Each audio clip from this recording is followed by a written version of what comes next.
وعن ربيعة بن الكعب الأسلمي رضي الله تعالى عنه قال: كنت أبيت مع رسول الله صلى الله عليه وسلم فأتيته بوضوئه وحاجته فقال لي: سل.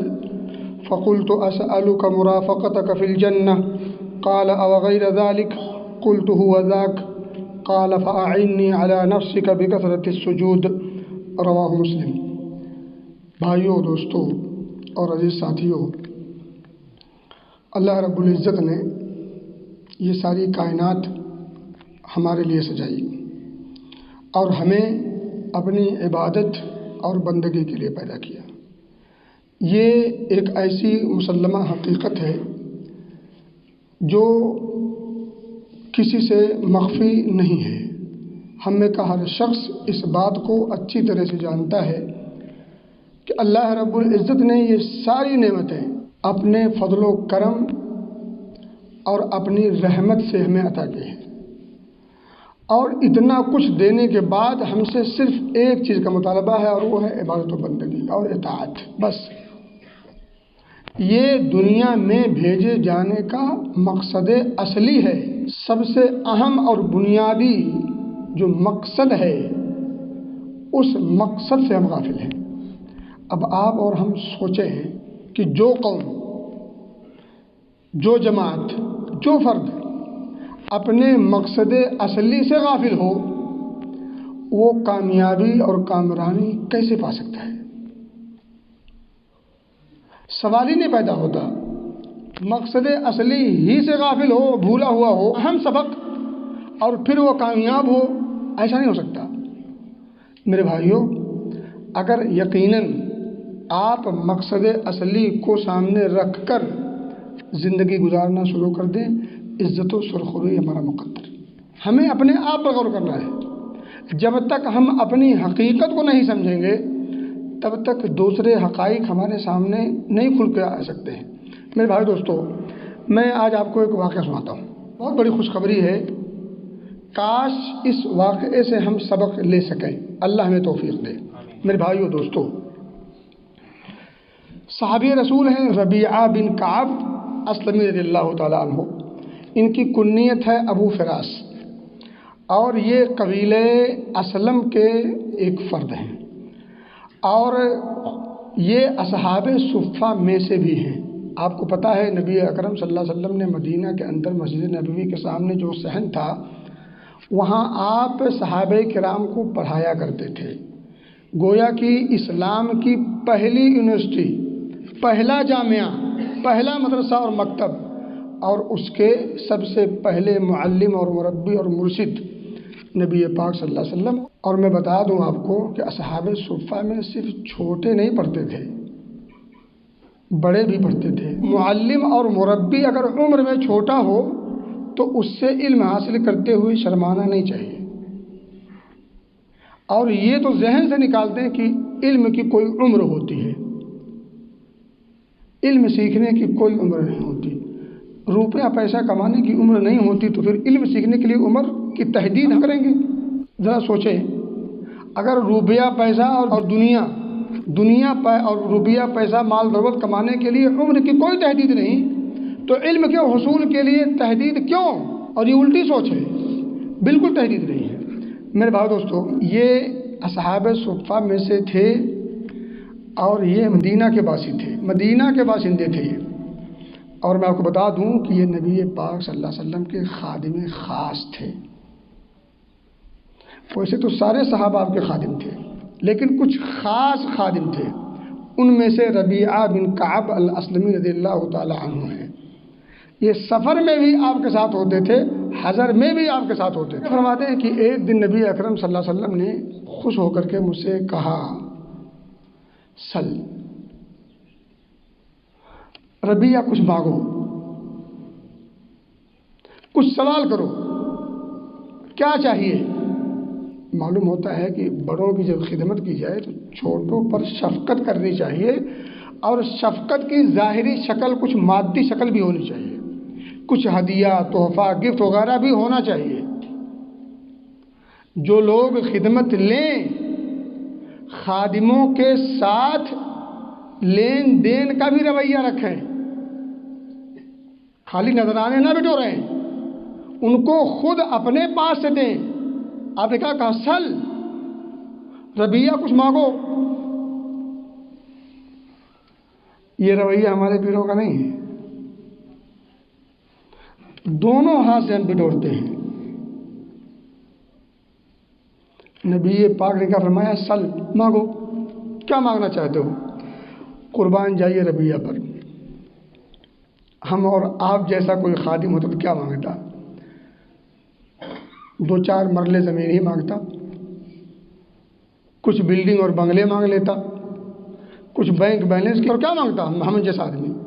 ہم اور آپ تصور کر سکتے ہیں، لیکن صحابہ کرام کی حرص دیکھیں، اخروی حرص اور آخرت کی فکر، جنت کی طلب، اندازہ کیجئے اتنا بڑا اہم موقع ہے، نبی پاک صلی اللہ علیہ وسلم بالکل خوش ہو کر کے سوال خود کر رہے ہیں، مانگو۔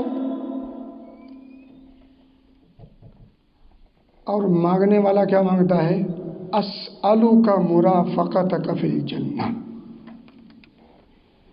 اللہ ہم سب کو توفیق دے۔ کیا مانگا نبی پاک صلی اللہ علیہ وسلم؟ مجھے دنیا نہیں چاہیے، مجھے یہ شرف حاصل ہے کہ میں اس دنیا میں آپ کے ساتھ ساتھ ہوتا ہوں، سفر میں بھی ہوتا ہوں، حضر میں بھی ہوتا ہوں، آپ مدینہ میں ہوں تب بھی ہوتا ہوں، مدینہ سے باہر ہوں تب بھی ہوتا ہوں۔ اس سے بڑے شرف کی اور کیا بات ہے میرے لیے؟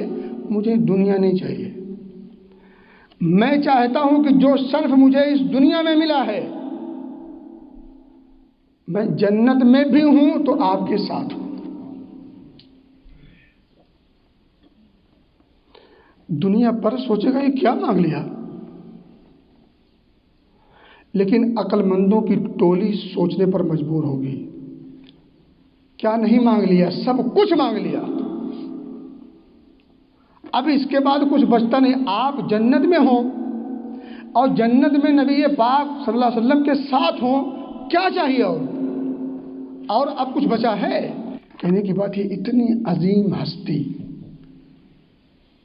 کی صحبت اور رفاقت اور معیت حاصل ہو، اور وہ بھی جنت میں۔ کیا کہا؟ اسألک مرافقتک فی الجنہ، مجھے جنت میں آپ کی صحبت اور آپ کی رفاقت اور آپ کی معیت چاہیے۔ میرے بھائیوں اور دوستو، قال آپ نے کہا او غیر ذالک، اور کچھ؟ کتنا بڑھیا موقع ہے، اور کچھ اس کے علاوہ؟ قال هو ذاک، بس چانس تو تھا، اخروی طور پر سب کچھ مانگ ہی لیا تھا، کچھ دنیا بھی مانگ لیتے۔ میں نہیں کہتا کہ دنیا کا طلب کرنا یہ ممنوع ہے یا حرام ہے، ہرگز نہیں، دنیا کی بھی طلب ہونی چاہیے، لیکن دنیا آپ کے سینوں میں نہ گھسے، دلوں کے اندر مقام نہ بنا سکے، یہاں تک تو ٹھیک ہے۔ میرے بھائی دوستو، جب انہوں نے دوسرے سوال کے جواب میں کہا نہیں بس وہی چاہیے، ہوا ذاک، ایک بار مانگ لیا، سوچ کے مانگا ہے، اب مزید اس کے علاوہ کسی اور چیز کی ضرورت محسوس نہیں ہوتی۔ اب ذرا جواب سنیں، کیا کرنا ہے اس چیز کے حصول کے لیے؟ یہ اصل درس لے کے جانا ہے۔ اب تک کہ پوری جو بات ہے، جو نچوڑ ہے، وہ اب آ رہا ہے، اور یہی ہم سے نہیں ہوگا۔ اب تک تو بڑے مزے سے ہم سن رہے تھے، کیونکہ یہ دوسرے لوگ کر رہے تھے، اب ہمیں کرنا ہے۔ اگر اس چیز کی طلب، تڑپ، آرزو اور خواہش و تمنا ہے تو یہ کرنا پڑے گا۔ اور میں نہیں سمجھتا کہ کسی کی تمنا نہیں، سب کی تمنا ہے۔ اللہ ہم سب کو اپنے تمنا میں مخلص بنائے، صرف زبانی تمنا سے کچھ نہیں ہوتا۔ آپ نے فرمایا فَأَعِنِّي عَلَى نَفْسِكَ بِكَثْرَةِ السُّجُودِ، اگر واقعتاً تمہیں یہ طلب اور تڑپ ہے تو اپنے جی کی خواہش اور مراد کو، یعنی جو دل میں تمنا ہے، جو خواہش ہے، جو مراد ہے، اس کے حصول کے لیے، اس کو پانے کے لیے ایک کام کرنا ہے۔ وہ کیا کرنا ہے؟ کثرت السجود، کثرت کے ساتھ سجدہ کرنا ہے، اور سجدے سے مراد یہاں نماز ہے۔ کیونکہ نماز میں سب سے اہم رکن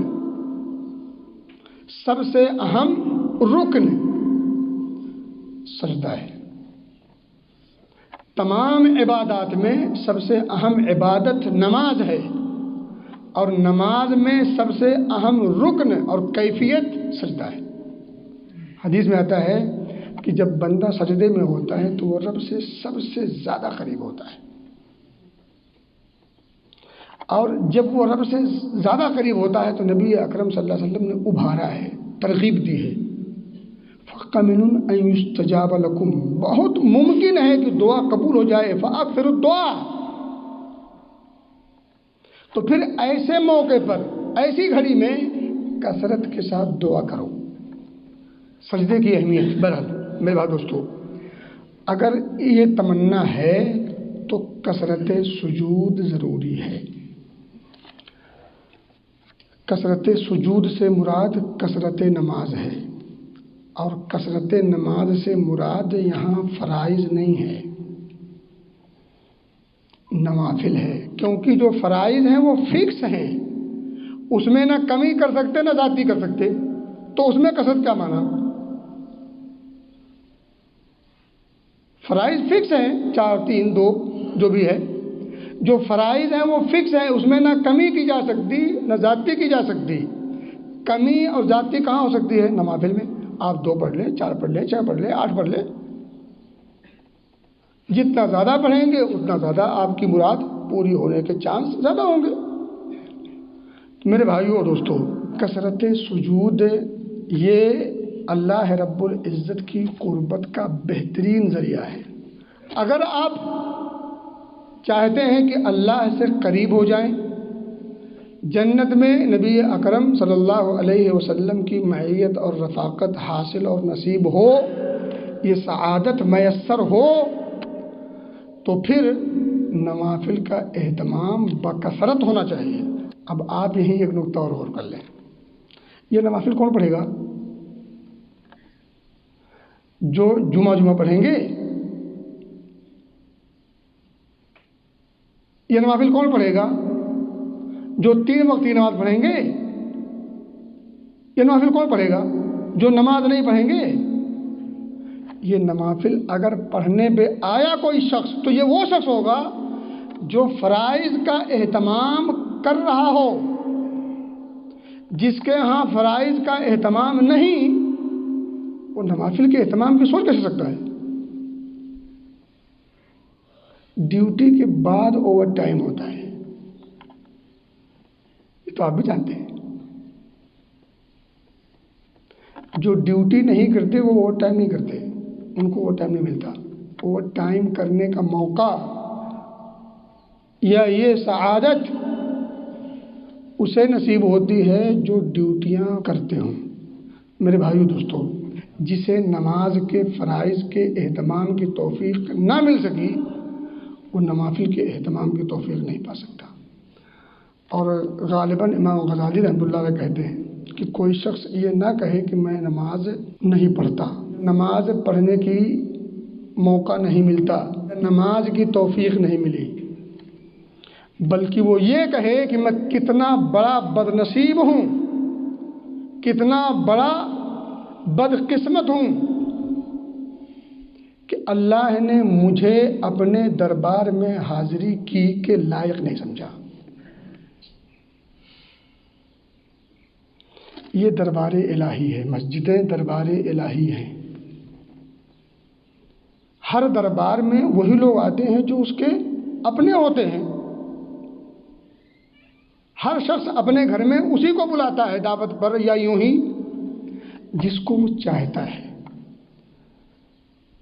جس کو نہیں چاہتا اس کو دعوت نہیں دی جاتی، اس کو موقع میسر نہیں ہوتا۔ تو اگر اس دربار الہی میں آنے کا موقع میسر نہیں ہے تو ایسے لوگ ٹھنڈے دماغ سے سوچیں کہ میں اتنا گیا گزرا ہوں کہ میرا مالک مجھے اپنے دربار کے لائق نہیں سمجھتا؟ پھر اس نقطے پر غور ہی نہیں کرنا، اس نقطے پر پہنچنے کے لیے جان توڑ کوشش ہونی چاہیے۔ اگر ذرا بھی حس ہو تو، ذرا بھی عقل کام کرتی ہو تو، خرد کا کچھ حصہ میسر ہو تو، ورنہ کوئی بات نہیں۔ میرے بھائی دوستو، دربار الہی سے بھگایا جانا یہ انسان کو قبول نہیں ہونا چاہیے۔ سب کچھ قبول کر لے انسان، مگر یہ قبول نہیں ہونا چاہیے۔ اس سے بڑی بدنصیبی اور کچھ نہیں ہو سکتی، اس لیے اس بدنصیبی والی لسٹ میں اپنا نام نہیں ہونا چاہیے۔ اور یہ یاد رکھیے، یہ نماز تمیز کرے گی توحید کے بعد کہ کون اللہ کا مقرب ہے۔ بہت نازک مسئلہ ہے، پتہ نہیں ہم کب سوچیں گے۔ آپ یقین کریں، دنیا کا ہر کام ایک سائڈ، اور یہ ایک کام ایک طرف۔ اس کام کو کرنے کے لیے اگر دنیا کے سارے کام بیچ میں حائل ہوتے ہوں، سارے کام کو روک کر یہ کام کرنا ہے، سارے کام کو روک کر، پورے دنیا کے جتنے کام ہیں سب کو روک کر یہ کام کرنا ہے۔ جس وقت یہ حالت دل میں پیدا ہو جائے تب یقیناً مان لے کہ وہ نماز کا اہتمام کرنے والا ہے۔ والذین هم علی صلواتہم یحافظون، پھر ان مومنوں کی لسٹ میں نام آئے گا جن مومنوں کو اللہ نے کامیاب کہا ہے۔ اور پھر آگے چل کر کے کہا اولئک هم الوارثون الذین یرثون الفردوس هم فیہا خالدون۔ اب جب یہ خوبی پیدا ہو جائے تو پھر یہ لوگ اس جنت کے وارث ہیں جو فردوس ہے اور ہمیشہ ہمیش کی جگہ ہے۔ اللہ ہم سب کو سمجھ کی توفیق دے اور عمل کی توفیق دے اور فرائض کے اہتمام کی توفیق دے۔ آمین۔